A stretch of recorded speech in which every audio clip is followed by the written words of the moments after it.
Assalamualaikum warahmatullahi wabarakatuh.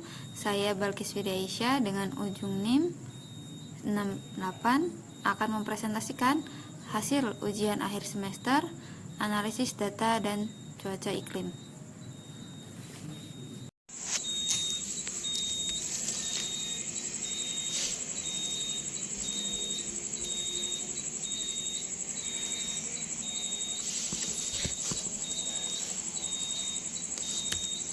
Nah, pertama-tama di sini saya menggunakan lokasi dan data, yaitu lokasinya Pulau Kalimantan dengan titik koordinat 9 derajat lintang utara hingga 5 derajat lintang selatan dan 108 hingga 119 bujur timur. Kemudian data yang digunakan yaitu dari CIRPS, yaitu curah hujan bulanan dari tahun 1981 hingga 2020 di Pulau Kalimantan dengan titik koordinat tadi, dan di Kabupaten Ketapang, Kalimantan Barat dengan titik koordinat 1,58 lintang selatan dan 110,5 bujur timur. Kemudian ada juga data indeks ENSO, yaitu Nina 3+4, juga indeks IOD. Di sini karena saya menggunakan wilayah Kalimantan, maka selain Indonesia, maka negara Malaysia juga termasuk dalam wilayah kajian. Kemudian terdapat transformasi wavelet dan temporal. Nah, di sini menggunakan data Kabupaten Ketapang, Kalimantan Barat. Nah, pada gambar sebelah kiri itu menggambarkan deret waktu curah hujan musiman di wilayah Kabupaten Ketapang. Pada deret waktu ini menggambarkan fluktuasi yang tajam dari tahun ke tahun dengan puncak dan lembah yang tidak seragam. Ini mengindikasikan adanya variabilitas tinggi dalam curah hujan musiman di wilayah tersebut. Artinya sepanjang tahun 1980 sampai 2020 itu curah hujannya naik dan turun secara musiman. Begitu. Pola seperti ini mengisyaratkan bahwa kemungkinan adanya fenomena iklim global. Dan pada grafik yang kanan itu saya mengambil skala tahunan, periode tahunannya 0 sampai 2.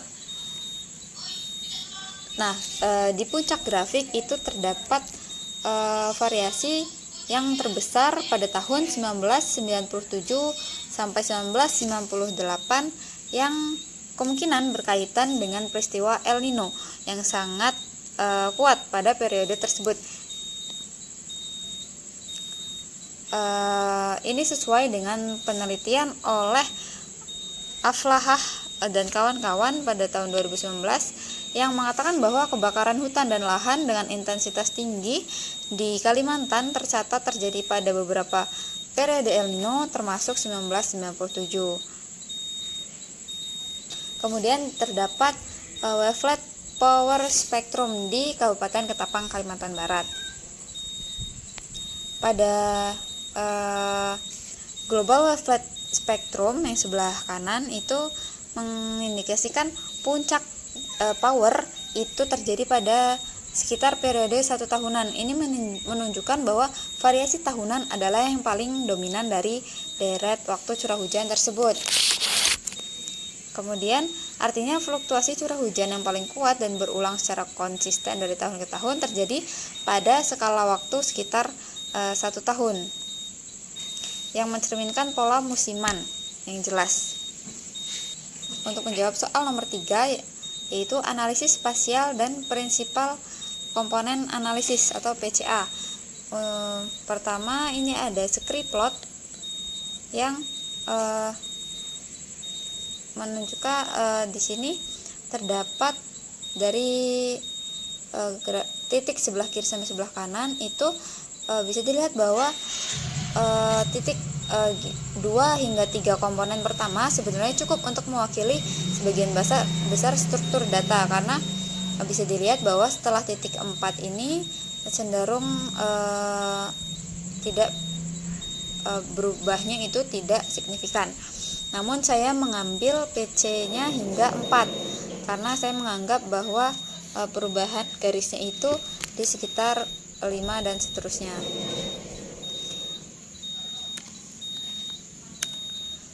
Next, ini merupakan prinsip PC1 yang memiliki variansi sebesar 28,44%.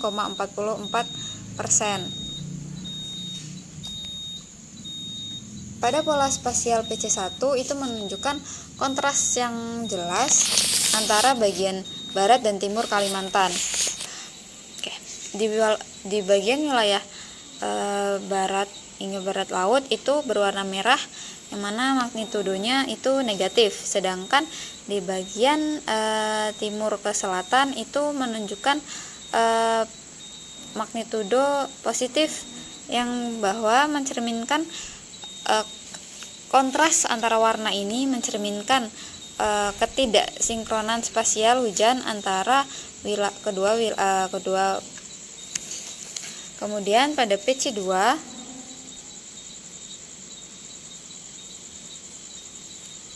itu variansinya sebesar 13,19%. Terdapat gradien di antara barat laut hingga tenggara Pulau Kalimantan.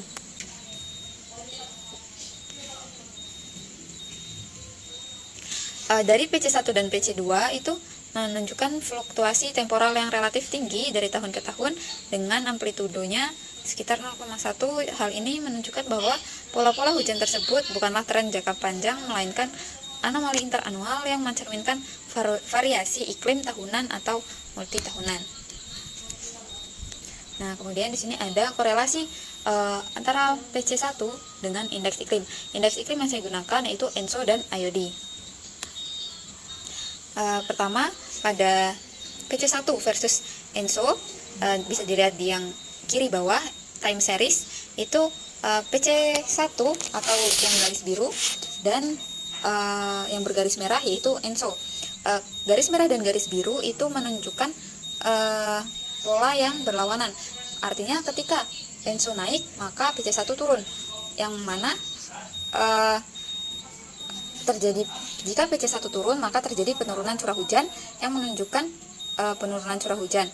Kemudian ketika grafiknya ENSO naik itu menunjukkan fenomena El Nino.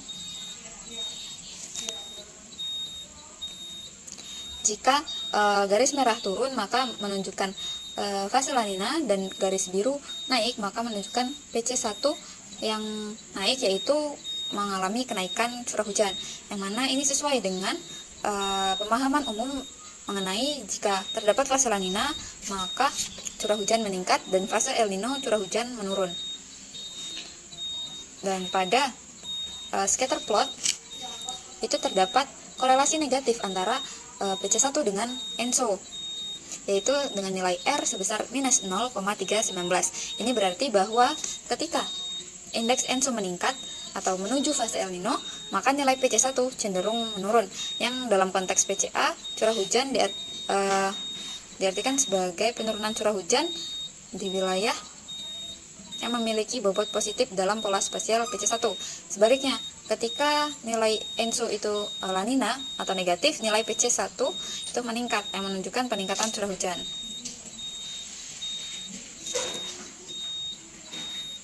Kemudian di sebelah kanan itu terdapat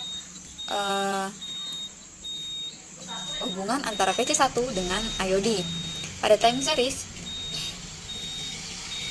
itu pada plot time series PC1 versus IOD itu hubungan visual antara kedua kurva lebih lemah dan tidak sejelas dengan ENSO. Nah, jadi hubungan berbanding terbaliknya itu tidak sejelas ketika PC1 versus ENSO, yang mana ini bisa dilihat bahwa naik dan turunnya atau bertolak belakangnya kedua garis merah dan biru itu tidak sejelas ketika PC1 versus ENSO.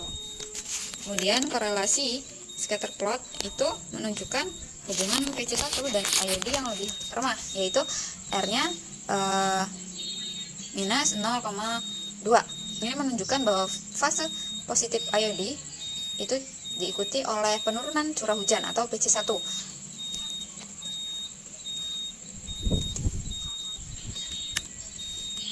Kemudian selanjutnya yaitu korelasi antara PC2 dengan indeks iklim.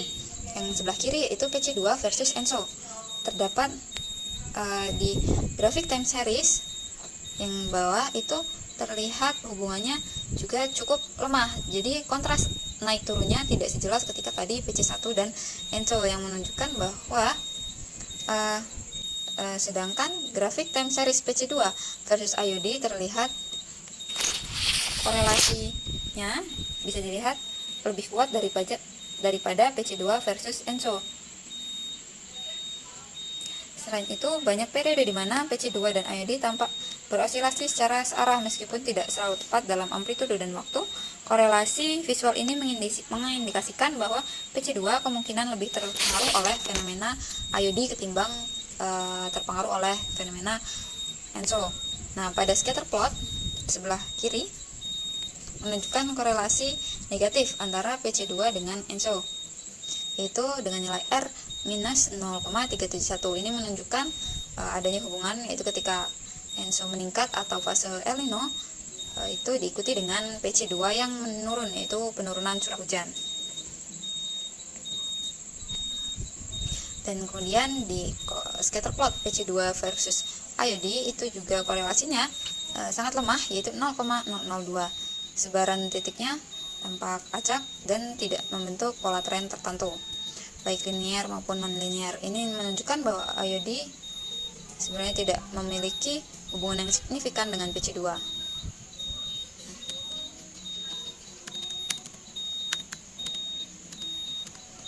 Nah, dan yang terakhir untuk menjawab soal nomor 5 di ujian akhir semester ini, terdapat komposit curah hujan ENSO pada Pulau Kalimantan. Yang pertama itu ada komposit ENSO fase netral, di mana curah hujan itu cenderung moderat dan merata. Tampak di sini bahwa distribusi curah hujan tampak lebih merata dan berada dalam kisaran 200 hingga 300 mm per bulan. Warna dominan kuning muda hingga biru muda yang nampak tidak memiliki kontras yang signifikan menunjukkan bahwa anomali curah hujan itu tidak terjadi secara ekstrim gitu. Kemudian fase La Nina itu distribusi curah hujan di wilayah Kalimantan menunjukkan peningkatan yang signifikan, bisa dilihat dari warna biru muda hingga biru tua, yaitu dengan nilai 300 hingga 400 mm per bulan yang cukup lebar di sebesar Pulau Kalimantan, mengindikasikan bahwa kondisi Pulau Kalimantan saat fase La Nina itu sangat basah gitu. Nah, kemudian pada fase El Nino dapat dilihat bahwa sebagian besar Pulau Kalimantan dilapisi oleh warna oranye hingga kemerahan yang cukup jelas di sebagian besar wilayahnya, terutama di bagian timur dan selatan.